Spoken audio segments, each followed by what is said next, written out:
Pass pass வலிக்குது pass. டேய் pass வலிக்குதுடா. ஏன்டா கத்திட்டே இருக்க? எத்தனை வாட்டி சொல்லிருக்கேன் டிக்கில வைக்காதேன்னு.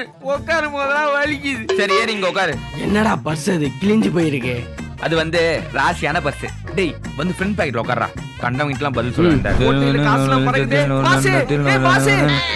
டேய் பாஸ் உன் சாரிலாம் பறக்குதா? மா சம்பளம் வந்துச்சு. ஏ பர்ஸ் அந்த காசு எடு. குடு குடு. நீ என்ஜாய் பண்ணு. காசுலாம் பறந்துச்சு. என்னடா சொல்ற? வரும்போது அவ்வளவு கத்துன கேட்டியா? கிழிஞ்சி போய் பரதேசிமா இருக்கிறான். இவனை மாத்திரம் நீ கேக்குறியா? ஹலோ என்ன பரதேசின்லாம் சொல்லாதீங்க. உங்க புள்ள வாழ்க்கையிலே ஒரு வாட்டியாவது என்ன காசு குத்து வாங்கியிருப்பானா?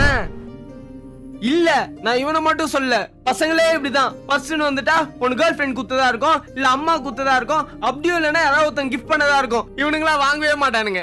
நான் கூட இவன் கேர்ள் ஃபிரெண்ட் 3 வருஷத்துக்கு முன்னாடி வாங்கி குத்த வந்தான். டேய் அது இப்ப சொன்ன கேர்ள் ஃபிரெண்டா? உன்ன இல்ல